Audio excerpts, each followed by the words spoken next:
കൊല്ലത്ത് ഭാര്യയുടെ സ്വകാര്യ ദൃശ്യങ്ങൾ പകർത്തി അശ്ലീല വെബ്സൈറ്റുകൾക്ക് വിറ്റെന്ന പരാതിയിൽ ഭർത്താവിനെതിരെ ഗുരുതര ആരോപണങ്ങൾ. 4 വയസ്സുകാരിയായ മകളുടെ ദൃശ്യങ്ങളും പകർത്തിയതായി യുവതി പോലീസിന് നൽകിയ മൊഴിയിൽ പറയുന്നു. ഒന്നിലധികം ആളുകളുമായി ലൈംഗിക ബന്ധത്തിൽ ഏർപ്പെടാൻ ഭർത്താവ് നിർബന്ധിച്ചെന്നും യുവതി ആരോപിച്ചു. നാട്ടിലും വിദേശത്തുമായി കഴിയുന്നതിന്റെ കിടപ്പുമുറിയിലെ സ്വകാര്യ ദൃശ്യങ്ങൾ ഭർത്താവ് പകർത്തിയെന്നാണ് പരാതി. ദൃശ്യങ്ങൾ ചിത്രീകരിക്കുന്നത് തടഞ്ഞപ്പോൾ ക്രൂരമായി മർദ്ദിച്ചെന്നും യുവതി മൊഴി നൽകിയിട്ടുണ്ട്. കൊല്ലത്തെ വിവാദ പങ്കാളി കൈമാറ്റ സംഘർഷവുമായി ഭർത്താവിന് ബന്ധമുണ്ടെന്നും പരാതിയിൽ ആരോപണമുണ്ട്. ഭർത്താവിനെതിരെ യുവതി വിവാഹമോചന ഹർജിയും നൽകിയിട്ടുണ്ട്.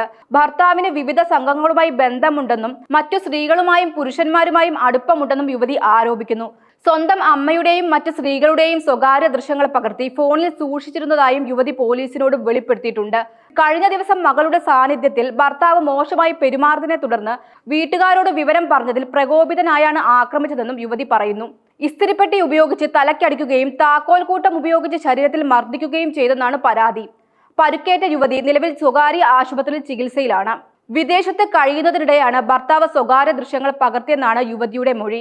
കൗൺസിലിംഗിലൂടെ പ്രശ്നം പരിഹരിക്കാമെന്ന ഉദ്ദേശത്തോടെയാണ് ഭർത്താവിനെ നാട്ടിലെത്തിച്ചതെന്നും എന്നാൽ കൗൺസിലിംഗിനെ നിർബന്ധിച്ചപ്പോഴും മർദ്ദിച്ചെന്നും യുവതി പറയുന്നു. പരാതിയുടെ അടിസ്ഥാനത്തിൽ പോലീസ് കേസെടുത്ത് അന്വേഷണം ആരംഭിച്ചിട്ടുണ്ട്.